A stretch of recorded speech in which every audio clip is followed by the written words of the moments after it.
tudo bom? Bem-vindos mais uma vez a Um Livro da Vez por David Thomas. Agora no projeto História das Religiões, né? Então, você que não sabe, eu sou o professor e teólogo David Thomas. Eu estou fazendo esse projeto aqui no canal, no qual eu tenho abordado, né? Tentado fazer, na verdade, um resgate histórico das religiões do mundo. E hoje a gente está falando, na verdade, sobre o islamismo, né? É um terceiro vídeo aqui do canal. E a gente vai falar sobre o que se deu, né, da religião islâmica a partir da morte de Maomé em 632 d.C., tá? Mas antes de começar o vídeo, lembrando, o fato de eu ser um teólogo, isso não me torna o senhor absoluto de tudo. Você pode concordar ou discordar da minha opinião e tá tudo bem. Também, né, como é uma religião da qual eu não faço parte, né, o que eu conheço sobre o Islã é o que eu estudei teoricamente. Eu tive pouquíssimo contato ao longo da minha vida com muçulmanos e então meu contato com o islamismo ele sempre foi artístico, né? E também especialmente teórico. Então se eu me equivocar, se eu tiver alguma fala infeliz ao longo do vídeo, né? Ao longo de todos os vídeos, eu peço perdão desde já. Desde já também seja muito bem-vindo. Salam aleikum para quem for muçulmano. Eu vou deixar aqui embaixo também o link de todas as minhas redes sociais, do Facebook, do Instagram, do Scoob, assim como eu vou deixar também o link, né, dos livros que eu, ao longo dos vídeos eu tenho mencionado, que é especialmente, né, o Alcorão. Não posso, tem como falar do Islã sem falar do Alcorão, e também do livro das religiões, que é um livro que me ajudou muito na época. Eu estudei muito ele na época da minha pós-graduação. Eu tenho inclusive resenha dele aqui antes de eu fazer a minha pós. Também é um livro que eu uso para me nortear, né, um pouco ao longo dessa minha pesquisa. Não somente ele, como outros também, mas ele é o que geralmente eu trago mais, que eu fico mais perto da minha biblioteca. Então, assim que, vamos, né, rebobinar o tempo, assim que o Maomé morre, o controle da religião islâmica passa a ser controlado, né, por califas. Acho que é assim que se pronuncia, né, califas. Os três primeiros califas, eles eram parentes próximos de Maomé. Não somente eram parentes, mas também eram recém-convertidos e enfim. É importante a gente entender o papel desses homens, né, nesse período, porque será assim fundamental para entender a importância deles em toda a expansão do islamismo pelo mundo até ela chegar no nosso mundo atual, em que o islamismo é a segunda maior religião do planeta depois do cristianismo. A partir do século VII, a gente vai ter então o Estado Islâmico varrendo todo o Império Antigo, né? No século X a gente vai ter inclusive eles conquistando Constantinopla, né? E também a gente vai ser palco ali das cruzadas, né? Dos cristãos tentando retomar o que foi tomado pelos muçulmanos e também tentar conter, né, tamanho avanço do islamismo pelo mundo. Então, basicamente, o contexto histórico vai ser esse, tá? O que é interessante porque, assim, ao mesmo tempo que o Islã ele vai conquistando, né, de forma bem significativa diversos territórios, ao mesmo tempo vai começar a haver conflitos dentro do próprio da própria religião islâmica, né? Esses conflitos vão dividir a religião islâmica, especialmente em dois ramos que a gente vai ver agora. Na verdade, esses conflitos eram disputas sobre quais seriam as normas, né, sobre quem deveria controlar toda a religião islâmica. O quarto califa, ele se chama Ali, né? Ele era primo e ao mesmo tempo genro de Maomé, né? Que ele era casado com a filha de Maomé, que era Fátima. Ele vai dar, na verdade, essa vai ser a primeira separação dentro mesmo da religião islâmica. A facção que vai fundar, né, que Ali vai fundar, é conhecida como xiita, né? A gente chama de xiita, mas em árabe quer dizer isso daqui, ó. Na verdade se pronuncia assim, né? Ó. Shiatun Aliyun. Nunca vou conseguir pronunciar isso daqui, eu creio eu. E eles acreditavam até então que o líder, né, do islamismo deveria ser um descendente direto de Maomé, tá? Então essa facção, né, esses conflitos se dividiram em dois, né, em duas facções.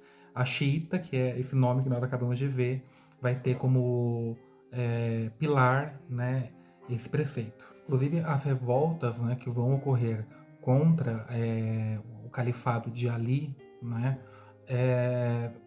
vai dar origem à Primeira Guerra Civil Islâmica, Então a gente vai ter ali todo um povo, toda uma camada, né, uma massa que não vai concordar, e aí vão contra ele, e disso tudo vai surgir essa primeira guerra civil islâmica, terão outras também. Se a gente tem essa facção, vamos ter também uma que se opõe a esse ideal, que era a sunita. A sunita, eles acreditavam que o líder do islamismo deveria ser quem tinha o poder na época, independente de ser um descendente direto de Maomé ou não, enfim. Então a gente vai ter essa facção xiita versus essa facção sunita. Entenderam agora? Só que de tudo isso, o que importa, na verdade, pra gente entender é que, independente de uma facção ou de outra, é que após a morte do Maomé, o islamismo se difundiu rapidamente pelo mundo afora.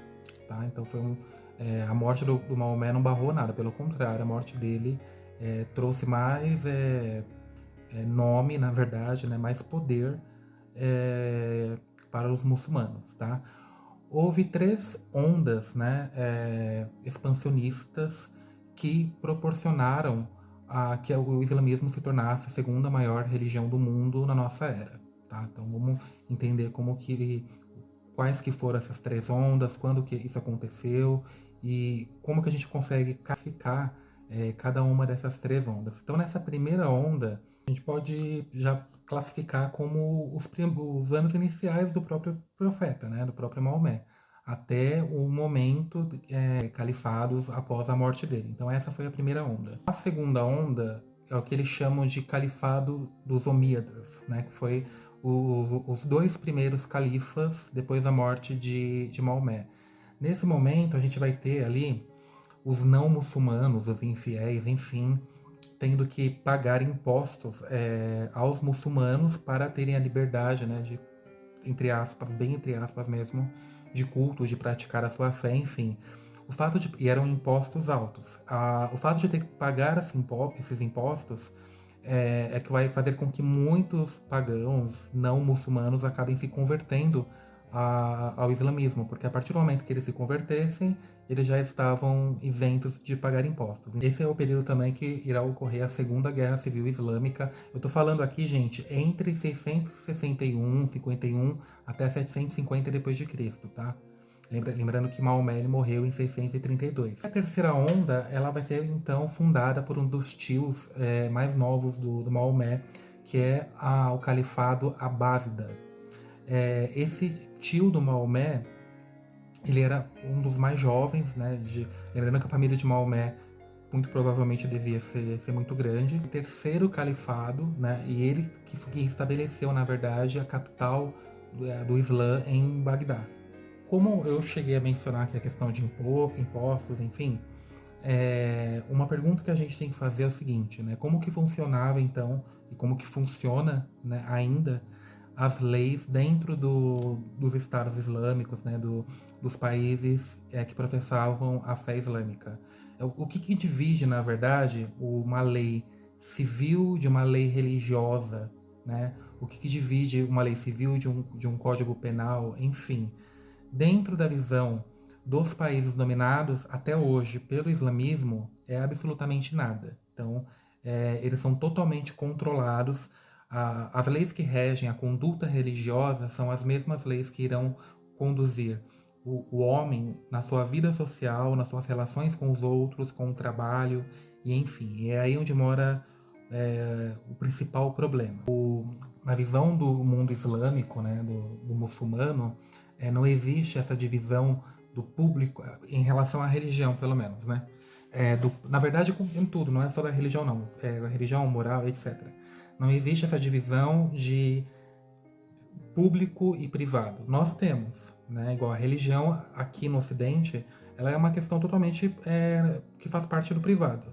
Então eu tenho minha religião aqui, se eu quiser ir na igreja eu vou, se eu quiser ir no templo, no centro espírita eu vou, se eu não quiser praticar só em casa eu posso.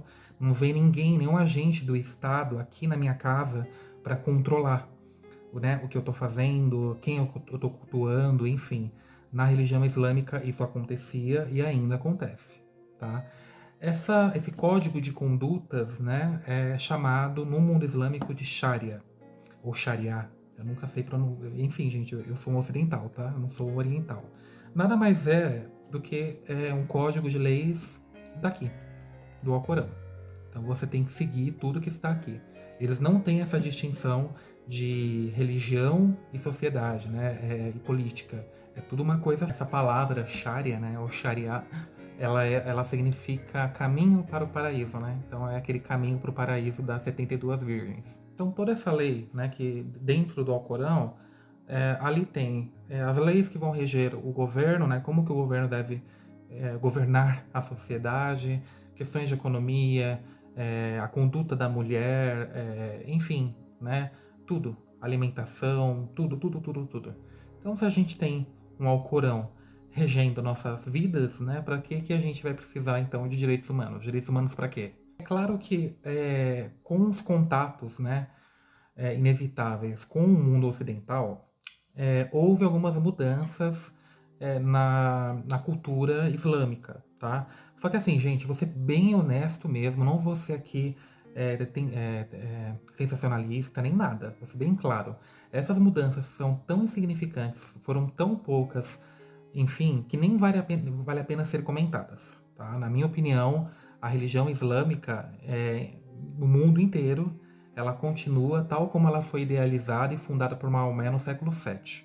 Então, assim, eu acho que só essa minha fala já basta. Se você não concorda, tudo bem.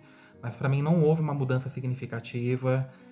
Eu acho que o mundo. Eu não sou nem eu que falo, né? Eu acho que o mundo. Gente, se você tá no mundo, você não tá numa bolha, você assiste os jornais, que embora sejam totalmente sensacionalistas, ele reflete um pouco a realidade, né? Se você tem acesso à internet, não é um mundo do passado. É um mundo que a gente tem contato com o que está acontecendo do outro lado o tempo todo. Então, assim, os próprios fatos falam por si mesmos. Eu não acho que é uma religião que a gente fala assim, porque mudou, ou enfim, não é a mesma coisa. Para mim, continua sendo aquela mesma coisa. Não é à toa que a gente tem guerras, tem mortes, tem atentado terrorista, enfim, é a mesma coisa. Tanto que a violência foi um dos elementos, né, utilizados para o Islã se espalhar, né, para se consolidar, na verdade. E isso quem está falando não sou eu, é a história, e a história com H maiúsculo, tá? Então, assim, não é um dado que o David está falando aqui, né, que surgiu da minha cabeça. Esse é um dado histórico. Uma das técnicas utilizadas desde o primórdio do islamismo até hoje, né, para se estabelecer, para impor a sua sharia, né, o sharia, foi a violência, e ainda é a violência. Só para vocês terem uma noção, eu trouxe aqui, porque eu também não sou Google, algumas dessas leis, né, da sharia, no que se refere ao papel da mulher na sociedade. Então, isso está lá, tá? É só você dar uma googada, você vai encontrar dentro desse código de condutas do islamismo. Então, veja só, a mulher ela tem que ter só um marido, ela deve, né, por obrigação, ao passo que o homem ele pode ter até 4, né, desde que ele consiga sustentá-la. Aliás, né, se não for suficiente 4 mulheres para ele, lembrando que o paraíso eterno está reservado para ele com 72 virgens bonitas. O divórcio ele é possível desde que ele seja iniciado pelo marido, não pode ser pela mulher, né? Agora, olha isso daqui. Veja se eu estou errado. Caso a mulher seja desobediente, o marido pode espancá-la. Isso está no Alcorão, tá? Ou seja, a revelação dada a Maomé, né, de Alá. Então, veja só, na Sura 4, aqui, é só você buscar. Está nos textos sagrados. No texto sagrado do islamismo. Não sou eu que estou dizendo. Veja só, na Sura 4, o Alá vai dizer assim, ó. Quanto àquelas de quem temes desobediência, deves admoestá-la, enviá-la a uma cama separada e bater nelas. Então, né, essa foi a mensagem de Alá. E, embora não esteja no Alcorão, né, alguns países ainda obrigam a mulher a usar aquele véu, né, ou a burca, enfim. Alguns países obrigam, outros não, enfim. Essa é uma das pequenas mudanças que eu falei. E alguns países ainda têm até mesmo a mutilação genital feminina. Então, é complicado. Eu acho muito complicado. A gente tenta ter uma argumentação bem respeitosa, enfim, mas quando a gente vê uma prática de intolerância partindo de um fanático, é uma coisa. Quando a gente vê uma prática de intolerância partindo de uma massa, né, E especialmente quando elas estão fundamentadas nos próprios textos sagrados da religião, é difícil você falar em igualdade, em falar em liberdade. Cadê a liberdade? Que liberdade é essa? Em que uma mulher, por exemplo, ela pode apanhar do homem, né? E isso está no Alcorão, não é uma coisa inventada, enfim, isso está no texto primordial, no texto fundador da religião, texto sagrado. Então, assim, é bem difícil. Desculpa, né, os muçulmanos aí, mas é complicado. Assim, no próximo vídeo, aí eu vou conversar com vocês, então, sobre a história do islamismo no século XX e no século XXI, que é o nosso, né?